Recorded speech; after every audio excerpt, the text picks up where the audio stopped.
And hello, YouTube, and welcome back to another episode of The Zone TV Movie Entertainment with me, your host Jonathan, once again bringing you my thoughts and review for tonight's episode of DC's Stargirl Season 2, Episode 10. Sorry, I almost said DC's Legends of Tomorrow. That's tomorrow. The return of DC's Legends of Tomorrow. That will be reviewed tomorrow as well. So let's talk about DC's Stargirl, because honestly, this episode was very interesting. Not a lot happened here except the main ending, because that was like really like, okay, what's really going to be happening now?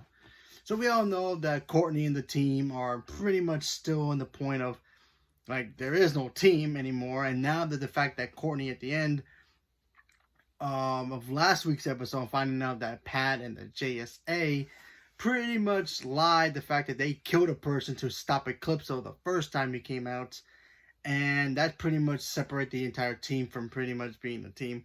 And then when they all came back to fight the Injustice team, they pretty much were still filled with so much guilt that they all lost. And yeah, so yeah, Courtney, she's still angry with Pat for pretty much keeping that from her, and she's not sure how she's gonna trust him moving forward. But they had to team up tonight just to figure out a way to stop Eclipso. They got some information that they might be useful for them when the Shade comes out of nowhere. You know, he's still injured. Says, hey, the only way to stop him is getting the crystal, the diamond, back together. So they need somebody or something to bring back the diamond as one. And the only person that they knew who could do that was the girl who's basically the new Green Lantern. They had to go find her to get her to come back so they can use her power, or the ring's power, and her will to reassemble the diamond. Unfortunately, when they did that, which was cool because, you know, we had no idea what happened to her. She was just doing her own thing. She went to go look for her brother. She didn't find him. Apparently he was arrested, and he went to a children's detention center place. So she went to go pick up his stuff, and then so Courtney shows up with Pat. The two of them try to talk her into helping. She does. And before that even happens, we got to see Pat's son. He ends up finding out that the Thunderbolt is somewhere loose in the city, making gingerbread houses and all kinds of things. I remember the last time we saw Thunderbolt, the pen got inside a house and some kid found it. So where's that going to lead up to something moving forward? Not sure.